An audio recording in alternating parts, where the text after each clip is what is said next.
કોઈને મદદ કરવી એટલે એવું નથી કે મફત થાય, એમાં પૈસાની જરૂર પડે, ટાઈમની જરૂર પડે અને ઘરનું કે ધંધાનું કામ પણ એક બાજુ મૂકવું પડે, ત્યારે કોઈને મદદ થાય.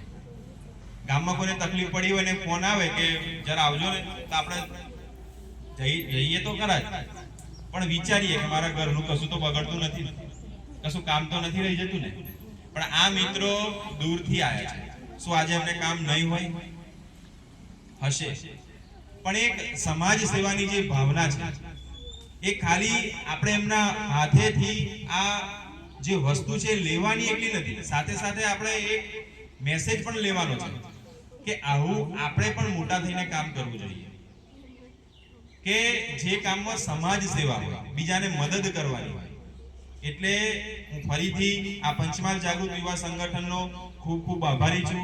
અમારા શાળા વતીથી એમને ખૂબ ખૂબ શુભેચ્છાઓ પણ આપીએ છીએ અને અમારા બાળકોને જે કંઈ પણ આપ આપવા જઈ રહ્યા છો એ બદલ બાળકો વતીથી હું આપનો દિલથી આભાર માનું છું. ભગવાન આપના સંગઠનને ખૂબ તાકાત આપે, ખૂબ લોકો મદદ કરે.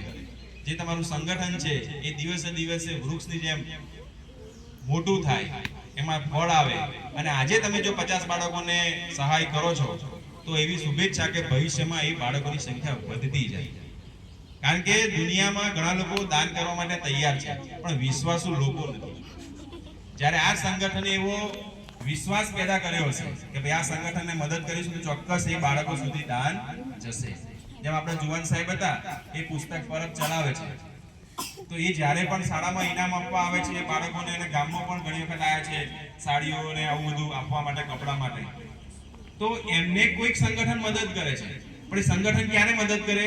એ આ સંગઠને વિશ્વાસ પેદા કરે કે ભાઈ અમે આમને આપીશું તો ચોક્કસ લોકો સુધી જશે. તો એવો વિશ્વાસ આ પંચમહાલ જાગૃત યુવા સંગઠને પેદા કર્યો છે. ભગવાન એમને ખૂબ શક્તિ, બુદ્ધિ અને તાકાત આપે, ખૂબ આગળ વધે, ખૂબ લોકોને, બાળકોને સેવા કરે, એવી શુભેચ્છાઓ આપું છું. સ્વાતંત્ર્ય પર્વ નિમિત્તે બહુ લાંબી વાત ન કરતા ફરીથી બધાને ખૂબ ખૂબ શુભેચ્છાઓ.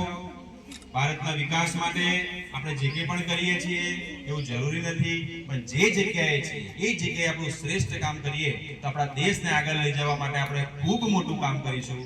એવી આશા સાથે આપ સૌને પ્રજાસત્તાક દિન નિમિત્તેની ખૂબ ખૂબ શુભેચ્છાઓ, ખૂબ ખૂબ અભિનંદન. ભારત માતા કી જય, વંદે માતરમ.